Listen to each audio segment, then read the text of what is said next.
Today we will discuss about atom. There is some theory about the atom, Kannad theory.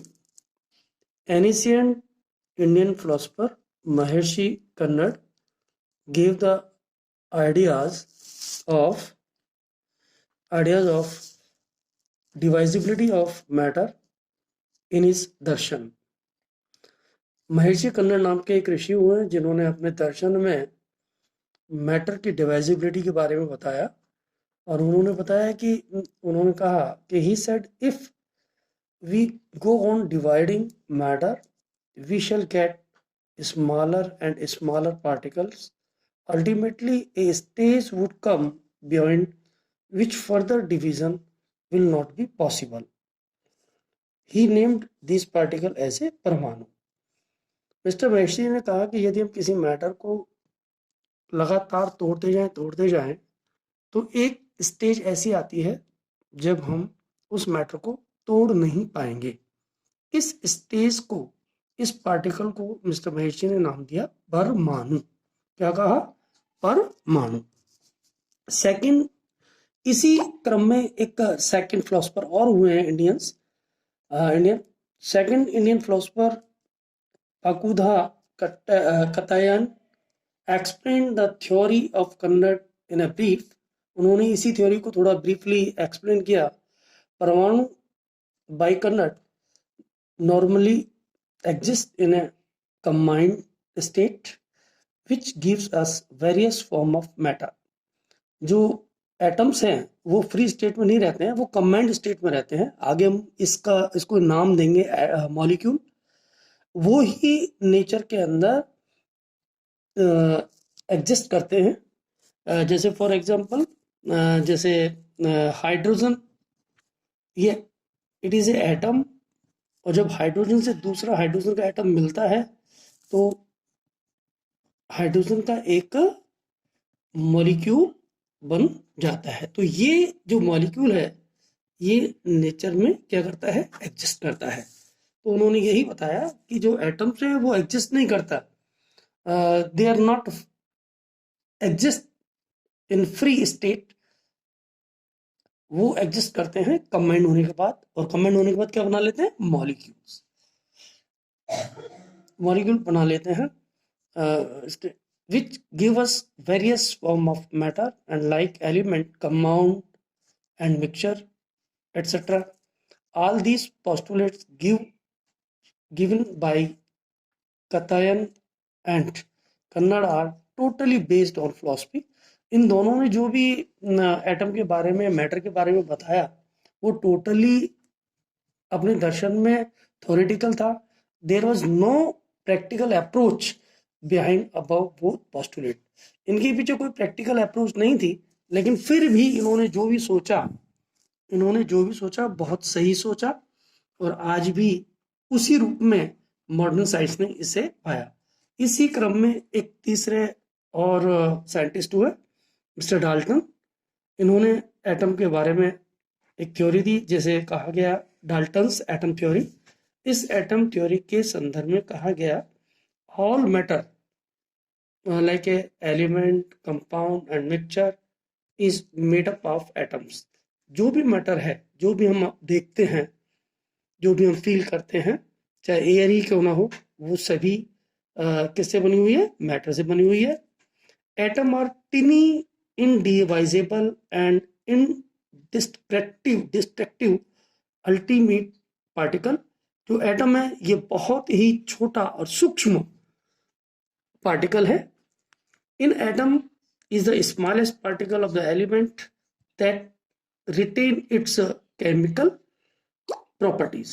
जो एटम है ये element की वो सबसे सूक्ष्म पार्टिकल. ये इसमें वापस स्पेस का होने लगता है. An atom is the smallest particle of the element that retain its chemical property. उन्होंने साथ में ये भी बताया कि जो ये एटम है ये केमिकल प्रॉपर्टी रखता है. Atom size approximate 10 to power minus 10 meter. Atom can't exist in a free state. Atom nature के अंदर in free state in nature, atom nature के अंदर फ्री स्टेट में नहीं रहता है except noble gas. Noble gas का मतलब है, नोबल गैस या इसको हम जीरो गैस भी कह देते हैं, जीरो गैस भी कह देते हैं, या इनको इनर्ट गैस भी कह देते हैं। They are known as a inert gas, inert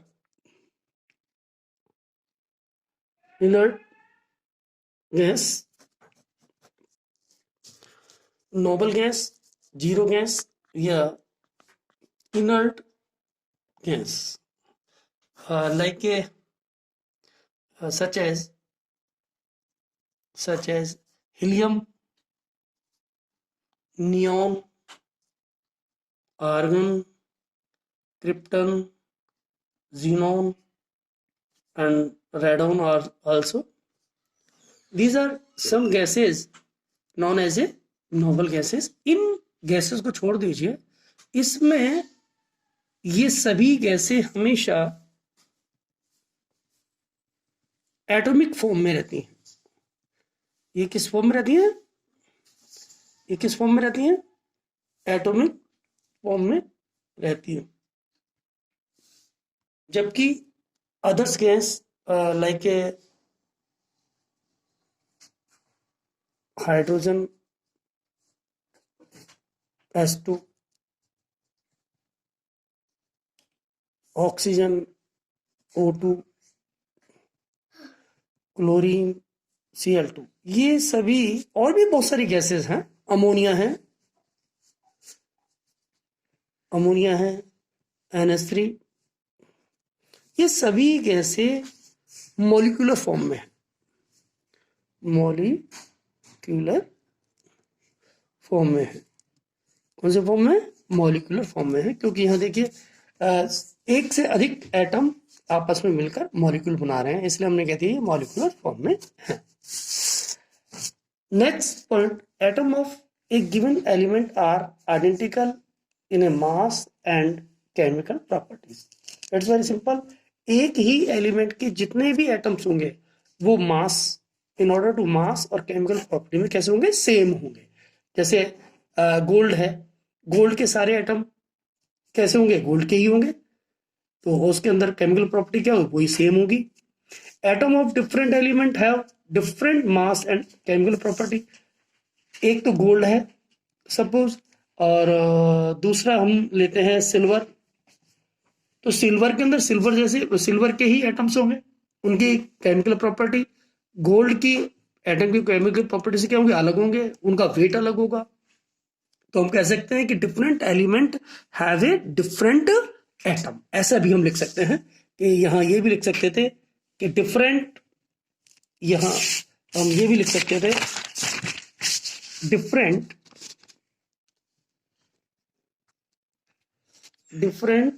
element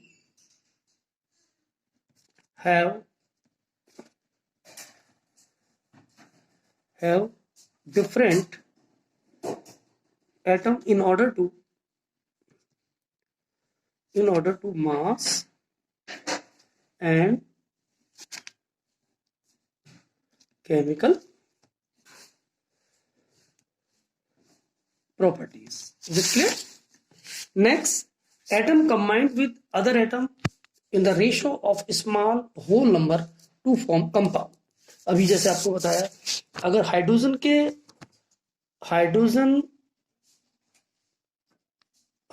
के दो एटम ऑक्सीजन के एक एटम से यदि मिल जाए तो H2O का यानी कि वाटर का वन मॉलिक्यूल बनकर तैयार हो जाएगा। Is it clear? ठीक है, तो यहां पर इस सब्सटेंस को बनने के लिए हमेशा, चाहे वो किसी सोर्स से मिलता हो और चाहे कहीं का भी हो, चाहे वो लैब में ही क्यों ना बनाया जाए, तब जब हमें ये मॉलिक्यूल बनाना है तब उसके अंदर हाइड्रोजन के दो एटम और ऑक्सीजन का एक एटम मिलकर वाटर का एक मॉलिक्यूल बनेगा। Atom are neither create and not destroy. Atom को ना तो हम तोड़ सकते हैं और ना ही क्रिएट कर सकते हैं। Atoms combine to each other make a molecule. ये मॉलिक्यूल बनकर तैयार हुआ। जैसे मैंने और एग्जांपल दिए, ये क्लोरीन का एक एटम है, ये क्लोरीन का दूसरा एटम है, दोनों मिले और क्लोरीन का एक क्या बना दिया बच्चों, एक मॉलिक्यूल बन गया। ये क्या है, क्लोरीन का एटम, ये क्या है, क्लोरीन का एटम। तो एटम एटम मिलकर क्या बनाते हैं, मॉलिक्यूल। फ्लोरीन, फ्लोरीन का ये क्या एटम है, ये दूसरी फ्लोरीन का एटम है और क्या बना दिया, F2। ये फ्लोरीन का क्या बन गया, एक मॉलिक्यूल बन गया। When molecule combined in a large amount, they form matter. We can see them, perceive and touch also.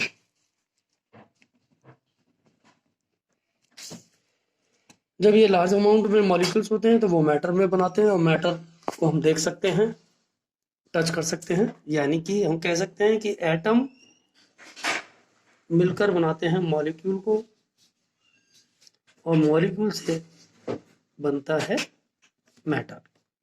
Is it clear? Atom takes part in a chemical reaction. Atom ही किसी भी केमिकल रिएक्शन में participate करते हैं। Atom ही किसी chemical reaction में participate करते हैं।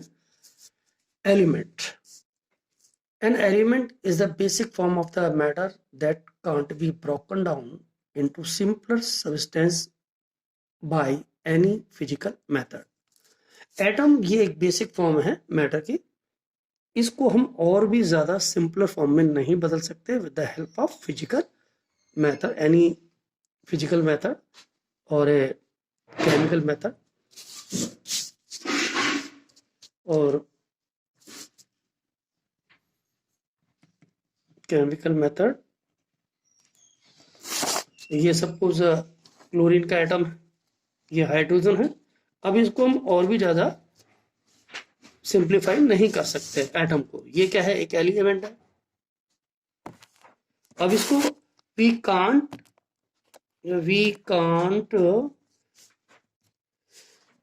Simplify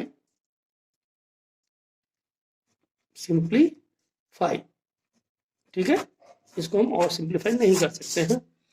second, element is pure substance. Element pure substance है। They contain only one kind of atoms. Suppose अभी जैसे मैंने कहा कि सिल्वर के अंदर या गोल्ड के अंदर सिर्फ all the atom are gold के ही एटम है। सारे एटम किसके हैं, गोल्ड के ही एटम है। सिल्वर में सिल्वर के एटम है। आयरन के अंदर सारे जो एटम होंगे वो आयरन के ही होंगे। Till now 118 element are discovered. Element are of 3 type. अभी तक 118 एलिमेंट्स काउंटिंग में है, जिनमें से 92 के करीब नेचुरल एलिमेंट्स हैं। 92 जो एलिमेंट हैं, 92 जो एलिमेंट है वो नेचुरल हैं, नेचुरल एलिमेंट है। और इसके अलावा जो बचते हैं एलिमेंट्स, जो इसके अलावा रिमेनिंग जो एलिमेंट हैं वो मैनमेड है या सिंथेसिस एलिमेंट है। ठीक है, आर्टिफिशियल एलिमेंट भी कह सकते हैं, आर्टिफिशियल एलिमेंट है। ठीक है, example gold, silver, carbon, silicon. अब ये एलिमेंट को अगर हम कैटेगराइज करें तो हम कह सकते हैं कि element are of 3 type, metal, non metal and metalloid. अब हम पढ़ रहे हैं compound. A compound is a substance made up of 2 or more elements chemically combined with one another in a fixed ratio. अभी जैसे मैंने आपको बताया कि जब 2 या 2 से अधिक एलिमेंट्स किसी फिक्स रेशियो में जुड़ते हैं, जैसे फॉर एग्जांपल हाइड्रोजन का अभी मैंने आपको बताया, नाइट्रोजन प्लस हाइड्रोजन, अगर ये मिलते हैं, नाइट्रोजन का एक एटम और हाइड्रोजन के यदि 3 एटम आपस में जुड़ जाएं तो अमोनिया का एक मॉलिक्यूल यानी कि 1 मॉलिक्यूल बनकर तैयार होता है। ठीक है, 1 मॉलिक्यूल बनकर तैयार होता है। ऐसे ही अभी मैंने आपको जैसे बताया कि सपोज यहाँ पर हम H2SO4 भी ले सकते हैं, HCl भी ले सकते हैं। तो ठीक HCl की अगर हम बात करें सिंपली तो हम कह देते हैं कि जब क्लोरीन का 1 एटम जब मिलेगा तो इसका एक मॉलिक्यूल बनकर तैयार हो जाएगा। Is it clear? एक एटम क्लोरीन का, एक एटम हाइड्रोजन का। ठीक है। Second, it's component can't be separated by the physical method. NH3 के कंपोनेंट के रूप में क्या क्या है? नाइट्रोजन और hydrogen. These are the component of the ammonia. ये कंपोनेंट है, इसके कंपोनेंट है जिससे कि अमोनिया मिलकर बनी हुई है। इसको यदि हम चाहें फिजिकल मेथड से सेपरेट कर दें दोनों एलिमेंट को, it can't possible. Is it clear? Next, compound exist freely in nature. जो मॉलिक्यूल्स होते हैं वो नेचर में फ्रीली रह सकते हैं, like H2O, NH3, HCl, Cl2, fluorine, iodine, ये सब क्या है नेचर में। It contain same kind of molecule and it's formation involve change in energy. अगर H2O की हम बात करें, वाटर की हम बात करें, तो वाटर के अंदर बच्चों सारे मॉलिक्यूल्स H2O के हैं। सारे जो मॉलिक्यूल हैं वो क्या है? H2O के हैं। ठीक है। अगर हम NH3 गैस की बात करें, NH3 गैस में NH3 के ही क्या है? Molecule. Is it clear? Yes. Next point, a pure compound whatever obtained may be its original source or other source or a prepared in a lab always contain definite proportion of element by mass. Suppose water है, water का source चाहे tubewell हो, चाहे आपने उसे river से लिया हो, चाहे आपने इसको सी से लिया हो, इसके अंदर हमेशा जो हाइड्रोजन है और ऑक्सीजन का रेशियो मिलेगा 2:1। यानी कि इसका अगर बाई मास निकालें तो हम कह देंगे कि 1:8 के रेशियो में ही हाइड्रोजन और ऑक्सीजन रहेंगे। और चाहे लैब में अगर हम बनाएं, लैब में भी अगर हम H2O बनाते हैं तो उसमें भी बाई मास जो रेशियो रहेगा वो यही रहेगा, 1:8। Is it clear? तो ये कंपाउंड की करेक्टरिस्टिक है। Last, it is a homogeneous, it has a some composition through same composition, it is a same composition. Water के अंदर सारे वाटर मॉलिक्यूल्स ही मिलेंगे। It can be represented by a chemical formula, जैसे अभी आपको बताया मैंने, बहुत ही इजी एग्जांपल वाटर है। वाटर का केमिकल फॉर्मूला क्या है बच्चों? H2O। ठीक है। जैसे सोडियम क्लोराइड, नमक जिसको हम कहते हैं सोडियम क्लोराइड, इसका केमिकल फॉर्मूला क्या है? NaCl।